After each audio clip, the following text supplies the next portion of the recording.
कैसे साथियों, आइए हम लोग इकोनॉमी की क्लास को आगे बढ़ाते हैं। अर्थव्यवस्था की हमारी क्लास है और आज क्लास नंबर जो 7 है उसको हम लोग आगे बढ़ाने वाले हैं। देखिए, इससे पहले 6 क्लासेस हैं चैनल के ऊपर ऑलरेडी, आप जा कर के प्लेलिस्ट में उसको देख सकते हैं। इकोनॉमी क्लासेस हैं हमारी, ठीक है। देखो, मैं ये आपसे वादा कर सकता हूँ कि यदि आप मेरे साथ इकोनॉमी पढ़ोगे तो आपका जो सवाल है, हम मैक्सिमम सवाल जो है वो कवर कर पाएंगे और सवाल गलत होने की संभावना भी हमारी कम रहेगी, ठीक है। चैनल की अगर मतलब आपको क्लास की पीडीएफ चाहिए होगी तो आप मेरे टेलीग्राम चैनल के साथ जुड़ जाना। वहाँ पे मैं आपको पीडीएफ प्रोवाइड करा देता हूँ, साथ ही साथ कुछ अन्य चीज़ें जो इंपॉर्टेंट चीज़ें होती हैं वो वहाँ पे मैं आप लोगों को देता रहता हूँ, ठीक है। चलिए क्लास स्टार्ट करते हैं। इसके अलावा अगर आप नए हैं चैनल पर तो सब्सक्राइब जरूर कर लेना। दूसरी बात है, आपने इससे पहले 6 क्लासेस अगर नहीं देखी हो तो उन्हें देख करके तब क्लास नंबर 7 पे आओगे तो ज़्यादा अच्छा रहेगा भाइयों। चलो क्लास स्टार्ट करते हैं। ये क्लास आपको आने वाले यूकेपीएससी हो या यूके ट्रिपल एससी को कोई भी एग्ज़ाम हो उन सब के लिए हेल्पफुल रहेगी। री एग्ज़ाम पर फोकस काम करिएगा और मेहनत करिए, ठीक है। चलिए शुरुआत करते हैं। देखो, हम बेसिकली पढ़ने वाले हैं, आप reserve bank of India RBI पढ़ने वाले हैं। उससे संबंधित सारी बातें जो हैं वो हमने कवर करी है। अब ध्यान से देखिए, अब होता क्या है कि यहाँ पे हमारे यहाँ अलग अलग बैंकिंग सिस्टम चल रहा था। हमने इससे पिछली क्लास में क्लास नंबर 6 में मैंने पूरा का पूरा बैंकिंग सिस्टम आपको समझाया है कि कौन कौन समय में कौन कौन से बैंक हैं जो हमारे यहाँ गतिमान थे। इतिहास से लेकर के वर्तमान तक लगभग हमने सारे बैंकों को कवर करा, ठीक है। तो उसी बीच में हम केवल अब आरबीआई के पॉइंट ऑफ व्यू से पढ़ने वाले हैं कि आरबीआई हमारे लिए क्यों महत्वपूर्ण है और क्या क्या फैक्ट यहाँ से बनते हैं और क्या क्या हमें पता होना चाहिए, ठीक है। देखिए, 1919 में गवर्नमेंट ऑफ इंडिया एक्ट आता है, ठीक है, यानी कि भारत सरकार अधिनियम आता है जिसमें एक बात पर जोर दिया जाता है कि भैया एक केंद्रीय बैंक का निर्माण करिए, यानी कि एक ऐसा सेंट्रल बैंक होना चाहिए जो पूरे बैंकिंग सिस्टम को रेगुलेट कर सके भारत के अंदर, ठीक है। क्योंकि अलग अलग स्थानों पर अलग अलग बैंक चल रहे थे, सब बैंक के अपने अपने नियम थे, सबके अपने डॉक्यूमेंट थे, तो उस आधार पर समस्याएं होती थी। तो उन समस्या के निवारण के लिए ये सोचा गया कि एक ऐसा केंद्रीय बैंक बनाइए जो इन सबको रेगुलेट करे। तो उसी के चलते हुए 1926 में हमने एक हिल्टन यंग कमीशन, यानी कि अंग्रेजी हुकूमत ने एक हिल्टन यंग कमीशन, और इसी हिल्टन यंग कमीशन को शाही आयोग भी कहते हैं दोस्तों, इसका बनाया, इसका निर्माण करा, ठीक है। इसका मेन उद्देश्य क्या था कि जो एक समर्पित केंद्रीय बैंक की स्थापना, इसका मेन उद्देश्य था कि भाई आप बताइए कि हम किस तरीके से स्थापना कर सकते हैं या क्या कर सकते हैं, ठीक है। फिर उसके बाद इसकी रिपोर्ट आती है आपका, और यहाँ से एक रास्ता साफ होता है केंद्रीय बैंक का, ठीक है, जिसमें 1934 एक्ट आता है, यानी कि 1934 का एक्ट आता है। इसी एक्ट को हम बोलते हैं आरबीआई एक्ट, ठीक। यानी कि कभी आपसे पूछा जाए कि आरबीआई एक्ट कब आया था बच्चों, वो 1934 में आया था, ठीक है। और इस एक्ट के तहत 1 अप्रैल 1935 को हमारे आरबीआई की, यानी रिजर्व बैंक ऑफ इंडिया की स्थापना भारत के अंदर करी जाती है। जब स्थापना हुई थी तो उस समय इसका एच की मतलब हेड क्वार्टर, इसका मुख्यालय कहाँ पे था भाइयों बहनों, ये कलकत्ता में था। उसी कलकत्ता के बाद इसको फिर शिफ्ट करा गया कहाँ पर, मुंबई में, ठीक है। यानी कि 2 साल के बाद इसी हेड ऑफिस को शिफ्ट कर दिया कहाँ, मुंबई में। और वर्तमान अगर आरबीआई का आपका हेड ऑफिस पूछा जाए तो वो कहाँ पे है भाई, वो मुंबई में है, ठीक है। कार्य क्या है इसके, अभी आगे हम बात करेंगे, सभी कार्यों पे बात करूँगा। इनमें से एक मुख्य कार्य क्या है, नोट इशू करना, ठीक है। यानी कि जो हम नोट इस्तेमाल करते हैं 500 के, 10 के, 20 के, 50 के, 100 के, वो सब कौन जारी करता है, वो हमारे यहाँ आरबीआई ही जारी करता है, ठीक है। इसके अलावा देखो, यहाँ से 2 बहुत महत्वपूर्ण सवाल हैं जो आपको पता होने चाहिए। इसको इरेज करते हैं पहले। तो क्या महत्वपूर्ण सवाल है, ध्यान से देखना आप लोग, ठीक है। पहला सवाल ये है कि आरबीआई ने किस, भारत के लिए तो आरबीआई ने काम किया ही है और भारत करता ही है, इसके अलावा वो किस अन्य देशों के लिए आरबीआई ने काम किया है। तो देखो ध्यान रखना, पाकिस्तान के लिए आरबीआई ने काम किया है, वर्मा जिसे हम म्यांमार कहते हैं, म्यांमार के लिए काम किया, और साथ ही साथ बांग्लादेश के लिए भी काम किया है। यानी कि भारत के साथ साथ 3 और अन्य देश हैं, पाकिस्तान, बर्मा और बांग्लादेश, इनके लिए आरबीआई ने काम किया, ठीक है। इसके अलावा आपको ये 3 बातें जो आपको पता होनी चाहिए। पहली बात कि प्रथम गवर्नर कौन थे आरबीआई के, तो इनका नाम था ओसबोर्न स्मिथ, यानी कि जब आरबीआई 35 में जिसको बनाया गया उस समय इसके जो गवर्नर थे उनका नाम था ओसबोर्न स्मिथ। उसके बाद आपको ध्यान रखना है कि पहले भारतीय जो आरबीआई के गवर्नर बने उनका नाम था सीडी देशमुख, और वर्तमान में अभी हमारे आरबीआई गवर्नर कौन है भाइयों, वो है संजय मल्होत्रा, जो कौन से नंबर के हैं, 26वें नंबर के, ठीक होगी बात। तो पहले गवर्नर, पहले भारतीय गवर्नर और वर्तमान गवर्नर, ये तीनों बातें आपको पता होनी चाहिए। कई बार पेपर में यहाँ से सवाल पूछे जाते हैं। आगे बढ़ते हैं। अब देखो इसके बाद होता क्या है, 1949 में भारत सरकार, देखिए अभी भारत आज़ाद हो गया 47 में, और इसके बाद भारत सरकार क्या करती है, एक बैंकिंग रेगुलेशन एक्ट लाती है, ठीक है, यानी कि एक बैंकिंग रेगुलेशन एक्ट लाया गया था जिसके द्वारा जो आरबीआई था हमारा उसका राष्ट्रीयकरण कर दिया गया। ठीक है, राष्ट्रीयकरण का मतलब क्या होता है कि इसमें जो सरकार की हिस्सेदारी होगी यानी कि जो गवर्नमेंट की हिस्सेदारी होगी उसकी वही हिस्सेदारी 50% प्लस होती है। तो ऐसे बैंकों को हम क्या बोलेंगे, राष्ट्रीयकृत बैंक बोलेंगे। ठीक है, और 1 जनवरी 1949 से हमारा जो आपका आरबीआई था उसको एक राष्ट्रीयकृत बैंक मान लिया गया। ठीक है, और यहाँ से पेपर में सवाल बनता है कि भारत का पहला राष्ट्रीयकृत बैंक कौन सा था भाई, तो वो आपका आरबीआई था। ठीक हो गई बात। तो आरबीआई के बारे में अभी तक मैंने आपको 3-4 मोटी मोटी बात बताई। आरबीआई का एक्ट कब आया, आरबीआई के लिए कमीशन हिल्टन एक कमीशन था। आरबीआई की स्थापना 1935 1 अप्रैल में, मुख्यालय कलकत्ता, अभी वर्तमान में आपका कहाँ पे है, ये आपका मुंबई में है। पहले गवर्नर ऑस्बोर्न स्मिथ, पहले भारतीय सीडी देशमुख और वर्तमान में संजय मल्होत्रा। साथ ही साथ बैंकिंग रेगुलेटरी एक्ट आया 1949 में। इसके थ्रू आरबीआई का क्या हुआ, नेशनलाइजेशन हुआ, राष्ट्रीयकरण हुआ, जो 1 जनवरी 1949 को हुआ। और भारत का पहला नेशनलाइज्ड बैंक कौन सा है, वो भी आरबीआई है। ठीक होगी बात। इसके अलावा इनका जो निदेशक मंडल होता है आरबीआई का, उसमें 21 सदस्य होते हैं, ये भी ध्यान रखना। कई बार देखो स्टेटमेंट बना करके सवाल दिए जाते हैं भाइयों, तो वो स्टेटमेंट के सवालों के लिए ऐसी चीज़ें आपको पता होनी चाहिए। ठीक है, साथ ही साथ 4 उप कार्यालय हैं अलग अलग स्थानों पर, जैसे मुंबई है, दिल्ली है, चेन्नई है और कलकत्ता। इसमें अलग अलग स्थानों पर इस पर क्या है, आपके 4 उप कार्यालय हैं आरबीआई के। ठीक है, आगे बढ़ते हैं। देखो आरबीआई के फंक्शंस की बात करते हैं, यानी कि आरबीआई काम क्या करता है, महत्वपूर्ण काम क्या है। पहला काम है आरबीआई का नोट इशू, यानी कि नोटों का निर्गमन। ठीक है, जो आप देखते हैं जैसे अभी हमारे यहाँ चलते हैं, 1 का चलता है, 2 का, 5 का, 10 का, 20, 50, 100, 200 और 500। ठीक है, ये सब नोट चलते हैं। तो जो 1 रुपये का साइन होता है, यानी 1 रुपये का जो नोट होता है उस पर गवर्नमेंट ऑफ इंडिया जो हमारे वित्त सचिव होते हैं उनके हस्ताक्षर होते हैं। अब ये ध्यान रखना, यहाँ से पेपर में सवाल बनते हैं कि 1 रुपये के नोट पे किसके साइन होते हैं, भारत सरकार के वित्त सचिव के। इसके अलावा अन्य जो करेंसी हमारी 2, 5, 10 अन्य जितने भी नोट हैं उन सब पे जो हस्ताक्षर होते हैं वो आरबीआई गवर्नर के होते हैं। आपके पास कोई नोट होगा तो उस पर देखना, उस पर लिखा मिलेगा कि मैं धारक को इतने रुपये प्रदान करने की आज्ञा देता हूँ, नीचे सिग्नेचर होंगे, ठीक है, गवर्नर साहब की। ठीक है, ये ध्यान रखना है, इंपॉर्टेंट बातें। ये सवाल पेपर में कई बार पूछा जाता है कि कौन से नोट पे आरबीआई गवर्नर के हस्ताक्षर नहीं होते हैं, या पूछा जाता है कि कौन से नोट पे भारत सरकार जो वित्त सचिव है उनके हस्ताक्षर होते हैं, तो 1 रुपये का नोट होता है, ध्यान रखना। अब देखो इसमें इंपॉर्टेंट है, अब ये नोट छपते कैसे हैं। ठीक है, बचपन में मुझे लगता है आपको भी ऐसा लगता होगा, क्योंकि मुझे तो ऐसा लगता था कि भारत सरकार के पास नोटों की मशीन है तो इतने नोट छाप क्यों नहीं लेती। ठीक है, क्यों इतने नोट नहीं छाप सकते कि सबको नोट छाप के देना तो गरीबी मिट जाएगी। वो मेरी अज्ञानता थी। ठीक है, अब धीरे धीरे बातें समझ में आती हैं कि इकोनॉमी में क्या होता है, क्यों नोट नहीं छपते हैं। तो आपको ये बातें पता होनी चाहिए कि आखिरकार ऐसा क्यों होता है। अब देखो नोट छापने के लिए हम किसका इस्तेमाल करते हैं बच्चों, न्यूनतम आरक्षित अनुपात विधि का इस्तेमाल करते हैं। ठीक है, ये इंपॉर्टेंट हो गई बात। पहली बात तो ध्यान रख लीजिए कि नोट छापने के लिए हम किसका इस्तेमाल करते हैं, MRS बोलते हैं इसे, न्यूनतम आरक्षित अनुपात विधि का इस्तेमाल करते हैं। और इसमें हम जो पूंजी रखते हैं ये रखते हैं 200 करोड़ रुपए की पूंजी। ठीक है, मिनिमम 200 करोड़ रुपए की पूंजी होती है। ये जो अनुपात विधि का नियम था ये कब आया था बच्चों, 1956 में आया था। और इसके थ्रू पहली बार जब नोट छापने हम स्टार्ट करे थे वो 1957 से करे थे। ये सवाल पेपर में पूछा गया है कि जो न्यूनतम आरक्षित अनुपात विधि है उसकी शुरुआत भारत में कब से होती है। तो उसकी शुरुआत कब से होती है बच्चे, 1957 में होती है। ठीक है, अब आगे बढ़ते हैं। नियम कब आया, 56 का आया। ठीक, मैंने क्या कहा, 200 करोड़ रुपए की पूंजी रखते हैं और इस 200 करोड़ रुपए में 115 करोड़ रुपए तो रहते हैं गोल्ड के फॉर्म में। ठीक है, या किसी अन्य धातु के फॉर्म में, और 85 करोड़ होते हैं आपकी विदेशी मुद्रा। विदेशी मुद्रा किसी अन्य रूप में हो सकती है, डिवेंचर्स हो सकते हैं, कोई बॉन्ड हो सकते हैं, या कुछ भी विदेशी मुद्रा के रूप में वो 85 करोड़ रुपए होते हैं। ये अनुपात हमें रखना पड़ता है। उसके बाद हम नोटों का जो है वो छापते हैं आरबीआई।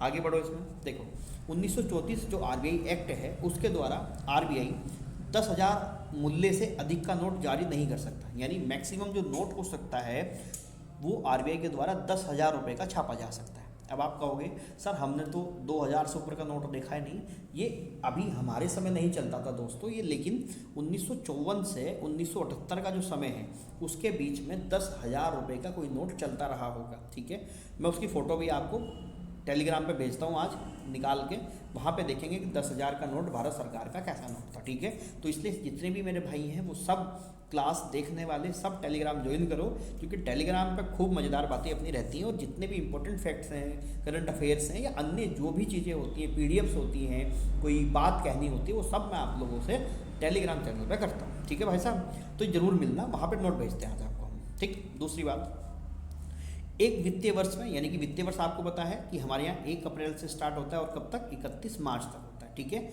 एक वित्तीय वर्ष में 10,000 करोड़ से ज़्यादा के नोट जारी नहीं करे जा सकते, ठीक है। तो ये 2 इंपॉर्टेंट फैक्ट हैं जो मैंने आपको बता दी। आरबीआई का जो एक्ट है 1934 का, उसमें दोनों बातें लिखी हुई हैं, ठीक है। इसमें अभी वर्तमान की स्थिति में देखिए, जो 10 रुपये का नोट है उस पर कोणार्क मंदिर का चित्र है। उड़ीसा के अंदर कोणार्क मंदिर है, सूर्य मंदिर है, आप सभी जानते हैं, ठीक है। 20 में आपका क्या है, एलोरा गुफा का चित्र है, महाराष्ट्र में है, ठीक है। 50 रुपये पे हम्पी कर्नाटक का चित्र है। 100 रुपये पर रानी की बाव है, कहाँ पे, गुजरात है, उसका चित्र है। 200 पे सांची का स्तूप है, कहाँ पे है, मध्य प्रदेश में है। और 500 के नोट पे लाल किला है, दिल्ली वाला, ठीक है। तो ये अभी हमारे यहाँ सिनेरियो है। और देखो, हो सकता है कि ये सवाल आपसे पेपर में मिले, आपको एक तरफ नोट दे दिए जाएँ और दूसरी तरफ आपको उनसे मैच करने को दे दिया जाए, मैच कर लीजिए या पूछ लें कि कौन सा यहाँ पे सही नहीं है, ठीक है। इसके अलावा आपने 2000 रुपये का नोट भी देखा होगा, जिस पे मंगलयान छपा हुआ था भाई साहब, और इसको 30 सितंबर 2023 में भारत सरकार ने बंद कर दिया था। आपको पता है वाली बात, आपके सामने ही बंद हुआ होगा, ठीक है।